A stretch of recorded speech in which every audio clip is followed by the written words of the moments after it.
Political pressure ছিল, অনেকেই টাকা পয়সা ধরে রাখছেন। একটা ইলেক্টেড গভর্নমেন্ট যখন আসবে, রাজনৈতিক ইনফ্যাক্ট আরও স্টেবল হবে, তখন ইন্টারনাল ইনভেস্টমেন্টও বাড়বে, সেই সাথে ফরেন ডিরেক্ট ইনভেস্টমেন্টও অনেক আসবে বলে আমি মনে করি। 5th আগস্টের পর আসলে আমরা ব্যাংকিংয়ের আসল চিত্রটা দেখতে পেরেছি। তার আগ পর্যন্ত আসলে আমরা যারা সরকারে ছিলেন তারা ব্যক্তিগত প্রয়োজনই হোক বা বিভিন্ন হোক, এটাকে ঢেকে রাখার চেষ্টা করা হয়েছিল। তো আমরা দেখলাম যখন 5th আগস্টের যে বিপ্লব হলো, সেই বিপ্লবের পর যখন ইন্টারিম গভর্নমেন্ট আসলেন এবং বাংলাদেশ ব্যাংকেও যথেষ্ট পরিবর্তন আসলো, তারপর আমরা দেখলাম যে ব্যাংকিং সেক্টরের আসলের অবস্থাটা কিন্তু অনেকাংশই খারাপ। বেশ 30% মতো loan almost over the industry হচ্ছে নন পারফর্মিং লোন হয়ে গেছে। সো আমরা ইনফ্যাক্ট এটার সঙ্গে যদি স্ট্রেসড অ্যাকাউন্ট যোগ করি, তাতে প্রায় 60%, উইচ ইজ ভেরি ভেরি একটা danger sign for the banking industry as a whole. তো সেই পরিপ্রেক্ষিত থেকেই আস্তে আস্তে আমাদেরকে উত্তরণের পথ খুঁজতে হবে, এবং এইখানে বাংলাদেশ ব্যাংকের গভর্নর স্যার যারা ওনারা কাজ করছেন, নীতি নির্ধারকরা যারা কাজ করছেন, তারা একটা পজিটিভ ভাইব তৈরি করতে সক্ষম হয়েছেন, যে জনগণের কনফিডেন্সটা ফিরিয়ে আনতে সক্ষম হয়েছে। RICL TMX, যুগের পর যুগ স্থাপনা থাকে মজবুত।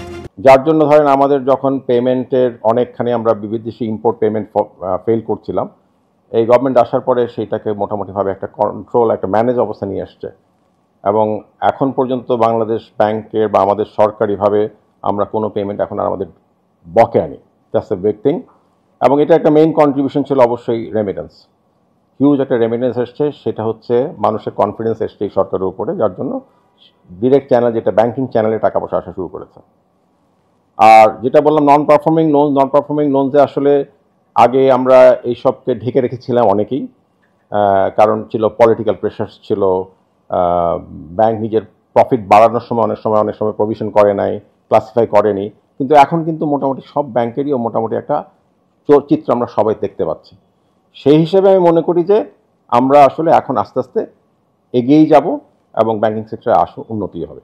দেশের এখন ইম্পোর্ট বিজনেস অনেকখানি কম, ইনফ্যাক্ট মেশিনারি ইম্পোর্ট অলমোস্ট কমে গেছে। দেশের ইন্টারনাল যে আমরা ইনভেস্টমেন্ট বলি, সেই ইনভেস্টমেন্ট কিন্তু নেগেটিভ। এর কারণটা হচ্ছে আসলে মানুষজন ইনভেস্ট করতে ঠিক কনফিডেন্সটা পাচ্ছে না, কারণ তারা ভাবছে যে রাজনৈতিক পরিস্থিতি প্রেক্ষাপট পাল্টালে আবার সেই ইনভেস্টমেন্ট যেটা করেছি সেটার রিটার্নটা আমরা এনশিওর করতে পারবো কিনা। যে কোনো বিজনেসম্যান কিন্তু তার ইনভেস্টমেন্টের একটা এনশিওর চায়, যে তার রিটার্নটা যেন এনশিওর হয়।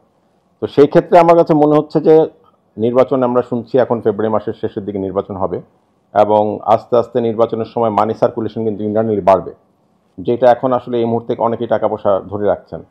তো সেই ক্ষেত্রে আমার কাছে মনে হয় যে ইলেকশনের পরে পাবলিক কনফিডেন্স যখন আসবে, একটা ইলেক্টেড গভর্নমেন্ট যখন আসবে, রাজনৈতিক ইনফ্যাক্ট আরও স্টেবল হবে, তখন ইন্টারনাল ইনভেস্টমেন্টও বাড়বে, সেই সাথে ফরেন ডিরেক্ট ইনভেস্টমেন্টও অনেক আসবে বলে আমি মনে করি।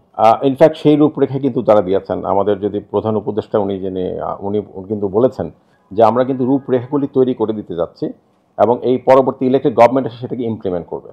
তো ঠিক সেই রকম অবস্থাতে আসলে আমাদের কিন্তু অপেক্ষা করতেই হবে, কারণ আসলেই রাজনৈতিক অস্থিরতা আছে কি না সেটা কনফার্ম না হওয়া পর্যন্ত বা স্থিতিশীলতা না আসা পর্যন্ত বিনিয়োগ আসলে বাড়বে না।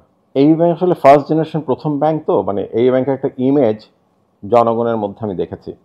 আমি যখন পুরোপুরিভাবেই এমডিএনসি হিসেবে দায়িত্ব নিলাম মে মাসে, তার আগে আমি ডিসেম্বর থেকে কারেন্ট চার্জে ছিলাম। তো আমি এখনকার 8 এবং প্রায় 9 মাস মতো আমি এখন দায়িত্বে আছি।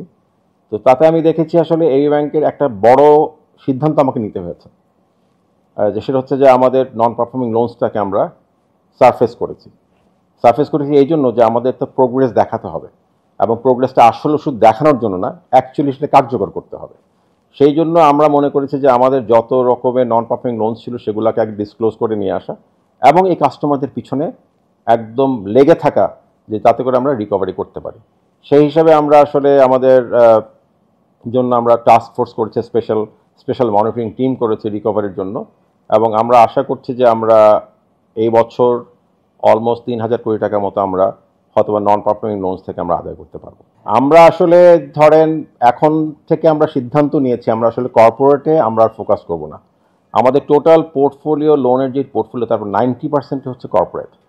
তো যেটা রিস্ক ডাইভার্সিফিকেশনের সুযোগ ছিল না আসলে, কারণ আমরা আসলে যে সবগুলো ডিম একটা খাঁচায় রেখেছি, যার জন্য আমার ওই খাঁচাটা খেলে পুরো জিনিসটাই নষ্ট হয়ে যাবে। ঠিক সেই পারপাসে আমরা এখন রিস্ক ডাইভার্সিফিকেশন চেষ্টা করছি। আমরা চেষ্টা করছি এসএমই খাতে বিনিয়োগ করার জন্য, এবং আমরা করছি রিটেল খাতে বিনিয়োগ করার জন্য।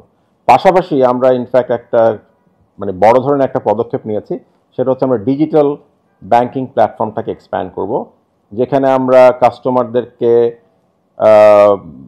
ডিজিটালি ওনারা মানে বেসিক্যালি তারা অ্যাপ্লাই করবে অনলাইন এবং তাদেরকে ব্রাঞ্চে আসতে হবে না, তাদেরকে লোন দেওয়া শুরু করব আমরা। সেটা হিসেবে আমরা একটা বিদেশি কোম্পানির সঙ্গে একটা চুক্তি অলরেডি করে ফেলেছি। এছাড়া আমরা রিটেল অনেক বেশি ফোকাস করছি, আমাদের কার্ড ম্যানেজমেন্ট সিস্টেমটা আমরা নতুন করে সাজিয়ে নিচ্ছি। আমাদের এজেন্টস আছে অনেকগুলো, আমরা ইনফ্যাক্ট আমাদের 200-র বেশি এজেন্টস আছে। আমরা সেই এজেন্ট পয়েন্টগুলোর যেই সফটওয়্যারটা, যেই সাপোর্টটা কাস্টমারকে দেওয়া দরকার এজেন্টের থ্রুতে, সেটাও আমরা অলরেডি নতুন করে নিয়েছি। তো আমাদের আসলে ইনফ্রাস্ট্রাকচারে আমি অনেক কিছু জোর দিয়েছি, যাতে করে আমরা এটার ফলটা আগামী 1, 2, 3 বছরে পেতে পারি।